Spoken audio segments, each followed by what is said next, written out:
Est-ce que ça vous est déjà arrivé d'avoir des doutes? Oui, je ne suis pas la seule, merci. De vous dire, ben voilà, je crois ça, ou on m'a enseigné dans l'Église qu'en tant que chrétien, on croit ceci, mais je ne vois pas comment ça colle avec mon observation du monde, avec mon vécu actuel. Ou peut-être que vous n'y croyez pas, mais que vous êtes intrigué par certains éléments de la foi chrétienne, que vous vous demandez, est-ce que ça pourrait être vrai? Qu'est-ce que vous faites dans ces moments? Qu'est-ce que vous faites? Qu'est-ce que je fais avec mes doutes? Aujourd'hui, je vous invite de partir avec un certain monsieur qui s'appelle Asaph sur le chemin que lui a suivi, ou à la découverte en tout cas de son chemin en période de doute. Et j'espère bien sûr que ça va aussi nous aider, nous personnellement, quand nous sommes dans le doute. Je vous invite à lire le psaume 73. Vous l'avez aussi à l'arrière du memento, si vous préférez suivre sur le memento. Donc, psaume d'Asaph. Oui, Dieu est bon pour Israël, pour tous ceux qui ont le cœur pur. Pourtant,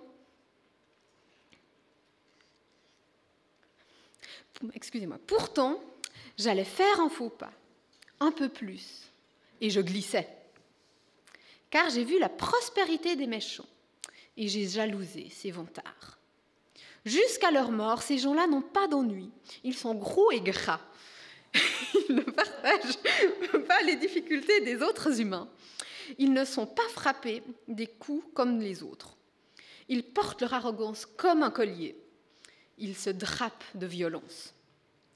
Ils sont dans le luxe. Leurs yeux reflètent leurs mauvaises pensées.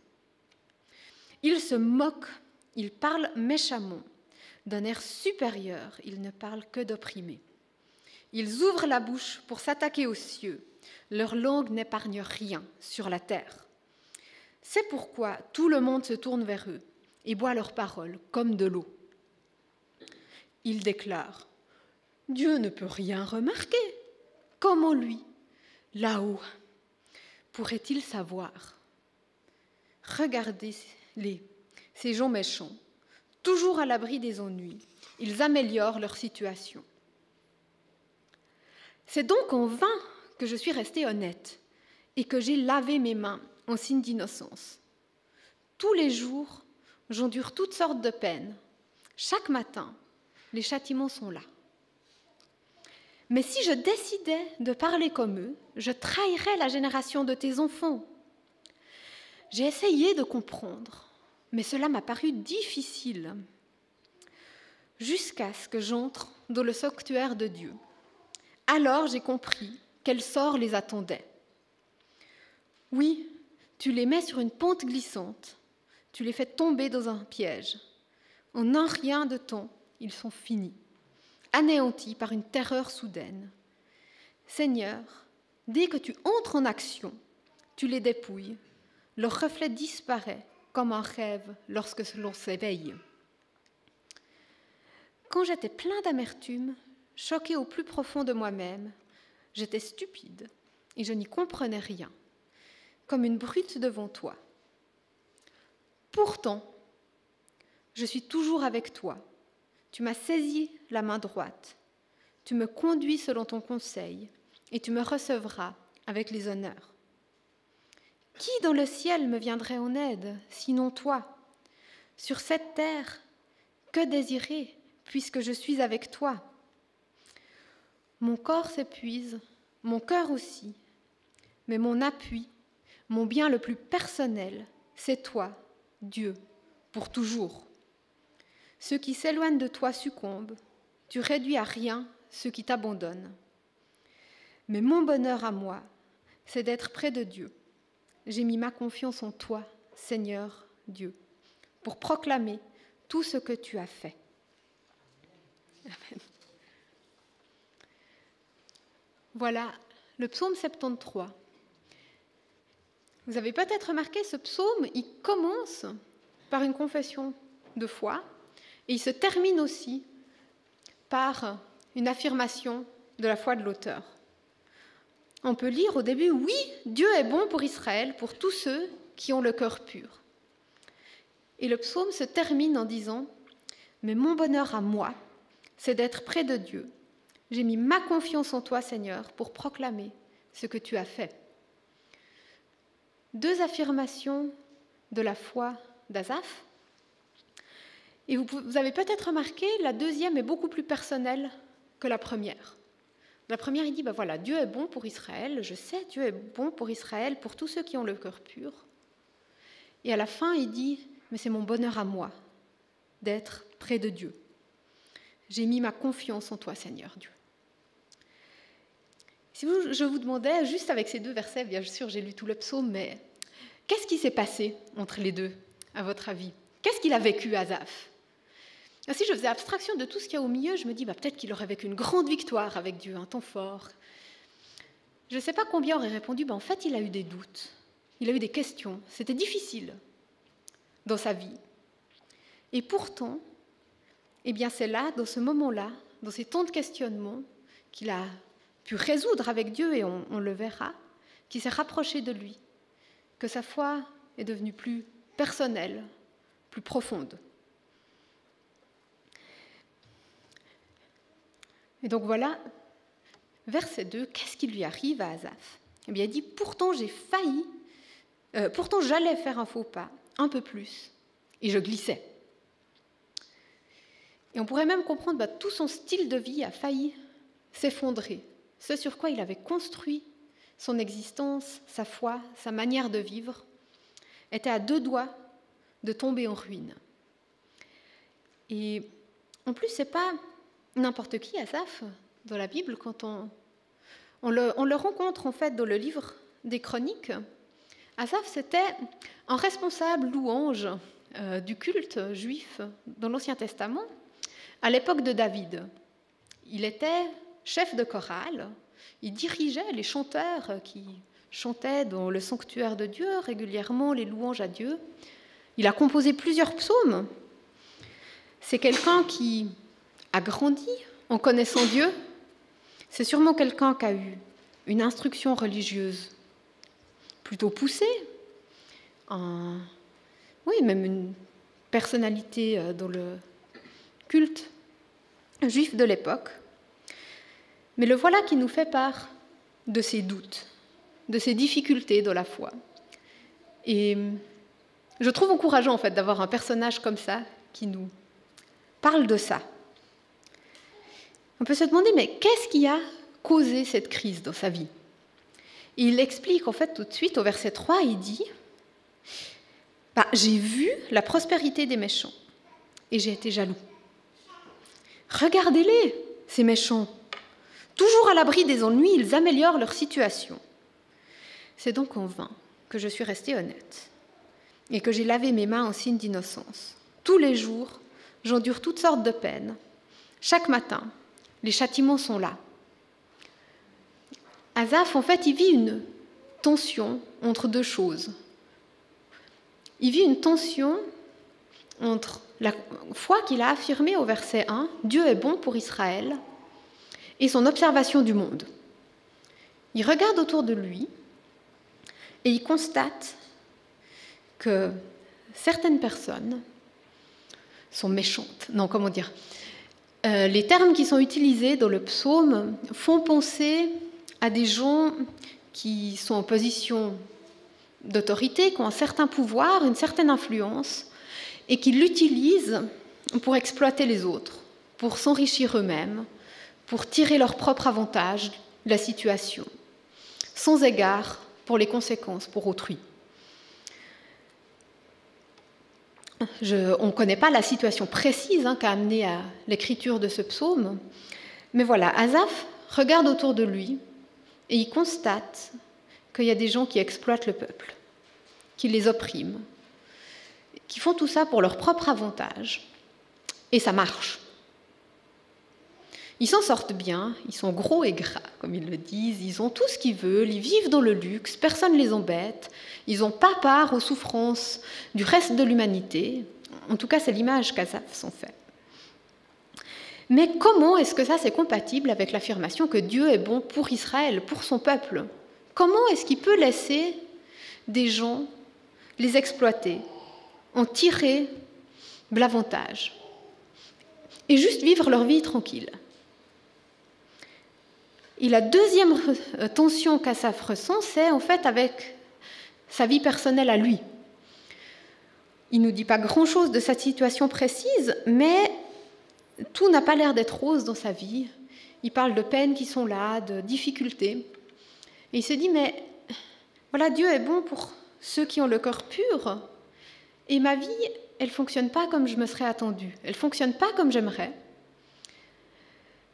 Est-ce que c'était en vain, alors que j'ai essayé d'être juste, que je suis restée honnête? Est-ce que les méchants, finalement, ont raison d'exploiter, d'opprimer, de tirer des avantages? Et surtout, comment est-ce que tout ça est compatible avec ma confession de foi, avec ce que je crois? Et à ce moment, on peut se demander, qu'est-ce qu'il fait avec ces tensions, Asaph? Et la première chose qu'il fait, c'est qu'il en parle. Il dit ses difficultés, il a écrit ce psaume. Et je trouve, en fait, pour moi-même, déjà très, je ne sais pas si encourageant, touchant, que dans la Bible elle-même, il y a des textes qui nous parlent de gens qui ont des doutes, qui ont des difficultés, qui ne comprennent pas à des moments de leur vie où est Dieu, qu'est-ce qu'il fait, comment ça fonctionne ensemble. Et ça m'interpelle et je pense que ça devrait nous interpeller sur qu'est-ce qu'on fait de nos doutes. Est-ce qu'on ose en parler? Est-ce qu'on arrive à dire, oui, des fois je ne comprends pas. Je ne comprends pas comment ça se passe dans ma propre vie. Je ne comprends pas ce qui se passe dans le monde. Ou est-ce qu'on essaye de les ignorer, de les mettre sous le tapis et de se dire, ça va passer. Et je pense personnellement que quand on a des questions, quand on a des doutes, des difficultés, alors on peut peut-être les ignorer un certain temps, mais ils vont revenir. Et qu'on fait mieux, en fait, de traiter la question, d'essayer d'avancer. Parce qu'aussi, on peut peut-être continuer notre vie de foi d'une manière avec ces doutes qu'on essaye d'ignorer, mais ça va nous bloquer dans notre marche. À un moment ou à un autre, ils seront toujours là, en arrière-fond. Et peut-être aussi, vous avez remarqué, dans ce psaume, on ne voit jamais Dieu dire à Asaph qu'il avait tort de poser ces questions. Il ne lui a pas reproché. Je pense qu'il ne nous reprochera pas non plus d'avoir des fois juste été honnête avec lui et dit « mais là, je ne comprends pas ».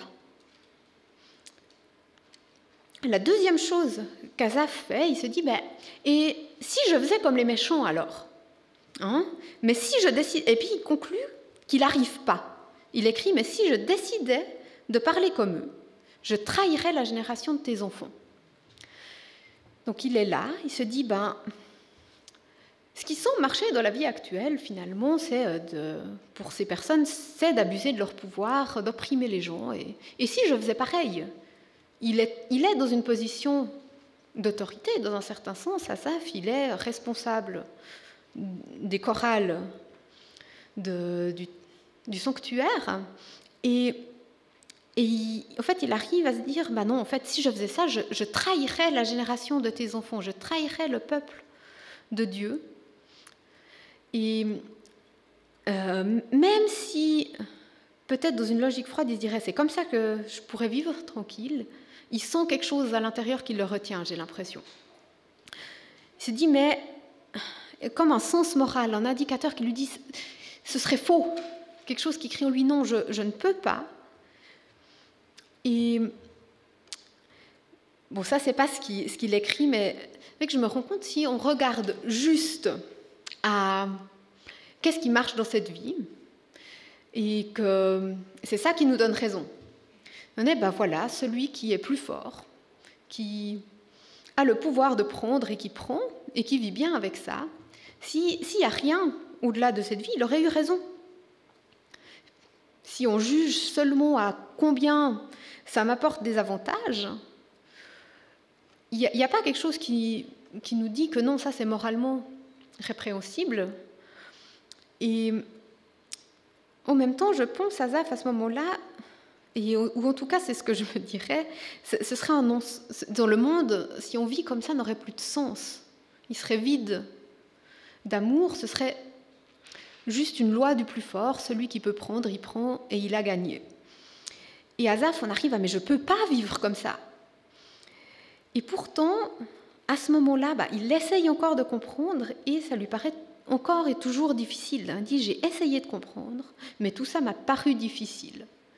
Autant, je pense, son observation du monde lui semble compliquée que son sentiment de... Même si je voulais vivre comme ça et que ça semblerait avantageux, j'arrive pas. Et il est bloqué. Il est bloqué jusqu'au tournant qu'arrive au verset 17. Heureusement, le psaume ne s'arrête pas au verset 16. Et il dit « Cela m'a paru difficile jusqu'à ce que j'entre dans le sanctuaire de Dieu.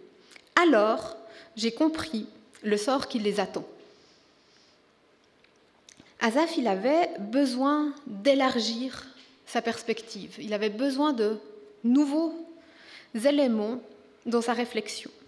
Et il y a quelque chose qu'on ne voit pas dans la traduction en français, mais voilà, quand Asaph dit au verset 16 « j'ai essayé de comprendre », et quand il dit au verset 17 « j'ai compris », c'est pas exactement le même verbe en hébreu. Ça indique, je pense quand même qu'il a réfléchi autrement.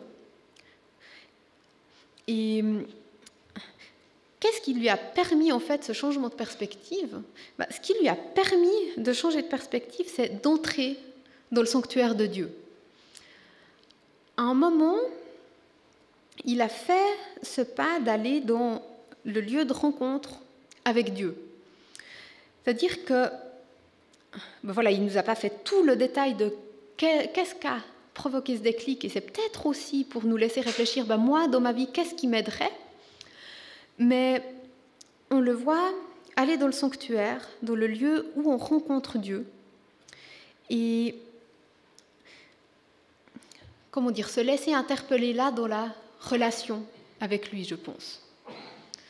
Faire un pas de foi quand même, dans un sens, dire Seigneur, je ne comprends pas, mais aide-moi à comprendre. Et oui, je pense qu'il est passé d'un moment où il réfléchissait à Dieu et au monde un peu de manière théorique à un moment où il a réfléchi avec Dieu. Et la deuxième chose, alors ce n'est pas quelque chose qui ressort vraiment clairement dans le texte, mais le sanctuaire de Dieu, c'est aussi le lieu où se rassemblent les croyants. C'est-à-dire que c'est aussi peut-être en relation avec d'autres personnes qu'il a pu avancer, avec d'autres croyants. Peut-être qu'il a discuté avec l'autre chef de chorale et dit « mais j'ai du mal à comprendre ce qui se passe dans ma vie, ce qui se passe dans le monde ». Et que cette personne a eu une parole pleine de sagesse pour Asaph. Ça, c'est des spéculations, je ne sais pas du tout. C'est ma pure imagination, mais je pense quand même qu'on réfléchit et on avance mieux ensemble. Que quand on est face à quelque chose qui nous pose problème, on gagne à pouvoir en parler à quelqu'un.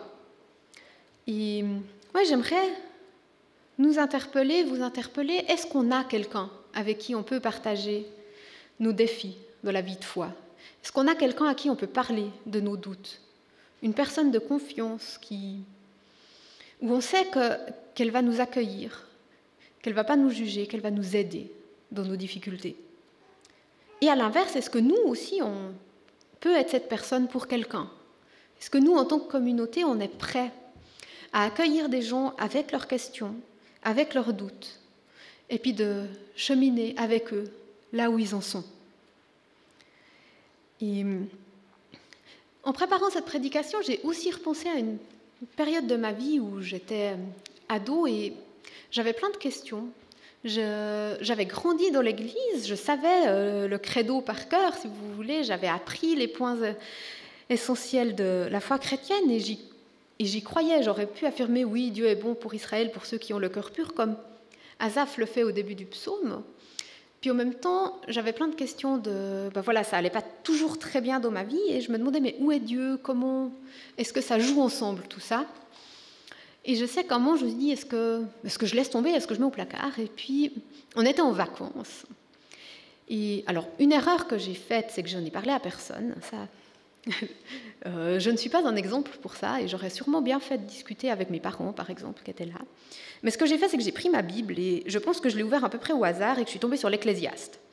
Alors l'Ecclésiaste, c'est un livre de l'Ancien Testament assez complexe, mais ce que j'ai compris à ce moment-là en le lisant, c'est quelqu'un qui réfléchit à la vie et qui réfléchit à la vie plein de moments en faisant abstraction de Dieu, en fait. En disant, voilà, j'ai cherché mon plaisir... avec des femmes, des richesses, j'ai fait des projets, et à plein de moments, en fait, il y a un refrain qui revient qui dit « mais vanité des vanités et poursuite du vent ». Comme si tout ça n'avait pas su remplir sa vie, n'avait pas su lui donner un sens. Et c'est vrai qu'à la fin de cette lecture, comment dire, ma situation de vie n'était pas meilleure qu'avant. J'avais lu l'Ecclésiaste, ça n'avait pas changer mes relations à l'école, par exemple. Mais je me suis dit, en fait, c'est Dieu qui donne du sens à ma vie, et si je laisse tomber ça, alors je suis obligée d'accepter que je vis dans un monde qui n'a pas de sens. Et c'est un moment où, en me tournant vers Dieu, j'ai retrouvé quelque chose qui m'a permis d'avancer, alors sans que ça résout tous mes doutes. Et il y a des choses qui... Ça prend du temps, des fois. On ne sait pas combien de temps Asaph a mis à écrire son psaume. Mais c'est un moment où, en tout cas, quand je me suis dit, je vais quand même encore une fois au moins essayer la relation avec Dieu, il a répondu présent. Et je pense que j'aimerais vous encourager, en fait, si vous êtes dans des moments de doute, Dieu, il nous accueille aussi avec ses doutes et il veut aussi nous aider à avancer là. Alors, pour Asaph, et dans ces questions précises, qu'est-ce qui a permis la résolution?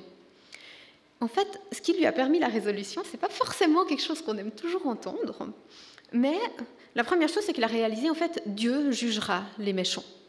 Il dit, Seigneur, dès que tu entres en action, tu les dépouilles, leur reflet disparaît comme un rêve lorsque l'on s'en éveille. Et il a compris aussi que Dieu allait honorer son intégrité. Il a dit, tu me conduis selon ton conseil et tu me recevras avec les honneurs. Je pense on peut résumer, Asaph a compris que ce n'est pas le résultat immédiat dans notre vie, forcément, de nos actions qui nous dit si elles sont bien ou mauvaises, qui nous dit si elles ont valu la peine, entre guillemets, mais c'est ce que Dieu en pense. Et du coup, ce qui rétablit pour lui un sens, c'est le jugement dernier, en fait.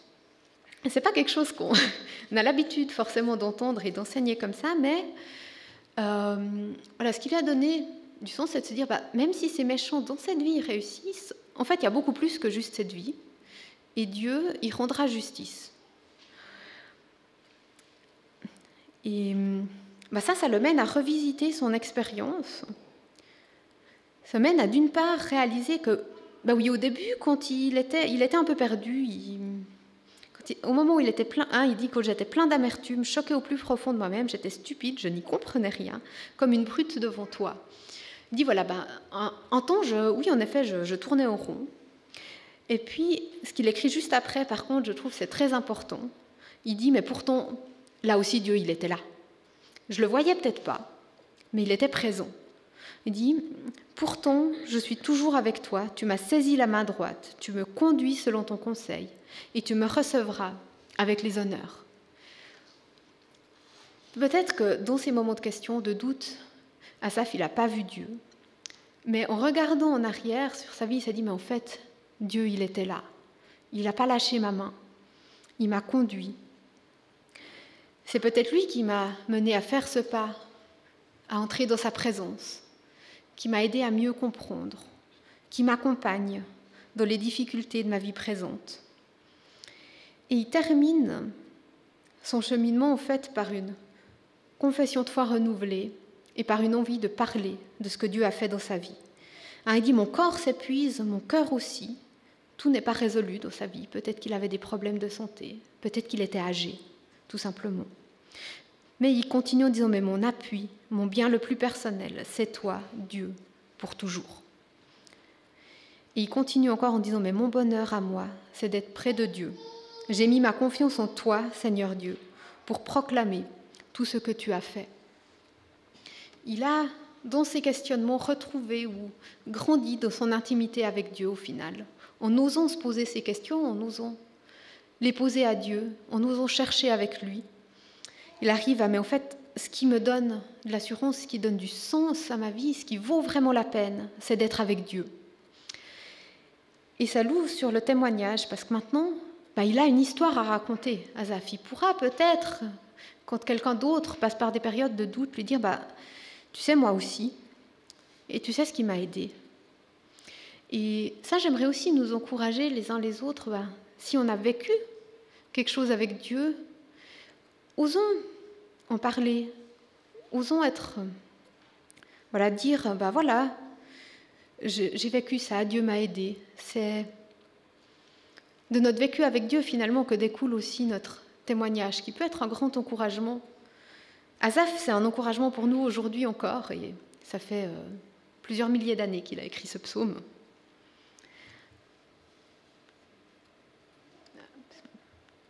Désolée, c'est un peu difficile sans le retour, je ne vois pas ce que j'affiche. Et ça peut aussi nous poser quelques questions par rapport à nous, tout ce qu'on a lu là. D'une part, Asaph, il a cette assurance, Dieu me recevra avec les honneurs. Et on peut se demander, mais qu'est-ce qui me permet de me dire, oui, Dieu, il m'accueillera favorablement quand je me présenterai devant lui. Et on peut aussi se demander, mais quelle est la chose sur laquelle, entre guillemets, je peux me tenir debout? Qu'est-ce qui fait que ça tient ou ça tombe? Et je vais vous lire un texte tiré de la première épître aux Corinthiens, au chapitre 15, où Paul affirme un élément central de la foi chrétienne et qui dit, voilà, si on laisse tomber ça, ça ne tient pas debout, et si on s'y accroche, ça tient la route. Il dit, nous proclamons donc que le Christ est ressuscité d'entre les morts. Comment alors quelques-uns d'entre vous peuvent-ils dire que les morts ne ressuscitent pas? Si c'est le cas, Christ n'est pas ressuscité non plus. Et si le Christ n'est pas ressuscité, nous n'avons rien à proclamer et vous n'avez rien à croire. Car si les morts ne ressuscitent pas, le Christ non plus n'est pas ressuscité. Et si le Christ n'est pas ressuscité, votre foi ne mène à rien et vous êtes encore en plein dans vos péchés. Il en résulte ainsi que ceux qui sont morts en croyant au Christ sont perdus. Si nous avons mis notre espérance dans le Christ uniquement pour cette vie, alors nous sommes les plus à plaindre de tous les êtres humains. Mais en réalité, le Christ est ressuscité d'entre les morts, en donnant ainsi la garantie que ceux qui sont morts ressusciteront également. Bien sûr, je ne vais pas aller en profondeur dans tout le texte, ce serait trop long, mais on voit plusieurs choses. Là, la première chose que Paul affirme aussi, c'est qu'il est indispensable pour notre marche chrétienne d'avoir une perspective qui va au-delà de cette vie. Si on a placé notre foi en Jésus-Christ que pour maintenant, pour un petit bonus spirituel ou je ne sais quoi, ça n'a pas de sens. Et en particulier à cette époque, c'était encore plus frappant, je pense, de dire ça que maintenant, parce que souvent placer sa foi en Christ au 1er siècle, ça voulait dire qu'on allait avoir plein de problèmes. Et il y a beaucoup de régions de notre monde aujourd'hui encore où placer sa foi en Christ, ça veut surtout dire que dans la vie présente, on aura plein de problèmes. Mais justement, ce n'est pas quelque chose qui compte pour la vie présente seulement. C'est une perspective qui va bien au-delà, parce que Jésus-Christ est ressuscité et nous ressusciterons aussi. La fin de toute chose, ce n'est pas cette vie. Et ce qui dira ce qui a valu la peine ou non, ce n'est pas le degré de réussite que ça représentera dans cette vie, c'est ce que Dieu en dira à la fin des temps. Et c'est la deuxième, ou ma première question, je ne les ai peut-être pas mis dans le bon ordre, c'est la deuxième chose qui dit, la résurrection de Jésus-Christ, c'est aussi ce qui nous permet de savoir que Dieu va nous accueillir favorablement. Je vais très brièvement, on va dire, en tant que chrétien, on croit que Jésus-Christ est mort pour nos péchés, il est mort pour tous les actes méchants qu'on a commis, pour toutes les fois où on a cherché notre propre avantage, où on a exploité quelqu'un d'autre à notre niveau. Et il est mort pour ça, il est ressuscité. Et si on place notre foi en lui, eh bien, il nous donne sa justice. Dieu nous verra juste par l'œuvre de Jésus-Christ. Je sais que ça ne répond sûrement pas à toutes vos questions si c'est la première fois que vous l'entendez. Et si c'est le cas, je vais vous encourager à faire deux choses. Premièrement, revenez, on en parlera davantage dans d'autres cultes aussi. Et deuxièmement, osez me poser la question, j'en discute volontiers. Je suis sûre qu'il y a d'autres gens ici qui en discutent aussi volontiers avec vous. Restez pas sur un « j'ai pas trop compris, et puis c'était trop court ». Parlons-en si jamais. Pour conclure cette prédication, j'aimerais nous encourager à méditer à 3 questions. La première, c'est bien, qu'est-ce que je fais de mes doutes? Comment est-ce que je réagis quand je remarque que j'ai des choses qui me posent problème dans ma foi, dans ce qui se passe dans ma vie, ce qui se passe dans le monde? La deuxième, c'est qu'est-ce qui me permet d'opérer un changement de perspective? On voit que pour Asaph, quand il est entré dans la présence de Dieu, qu'il a commencé à réfléchir en relation avec Dieu, en relation peut-être aussi avec d'autres croyants, eh bien les choses ont commencé à se dénouer. Qu'est-ce qui nous permet de faire ce changement de perspective? Et la troisième question que j'aimerais nous poser, c'est aussi est-ce que nous sommes prêts, en tant que communauté, d'accueillir et d'accompagner les gens avec leurs doutes, avec leurs questions?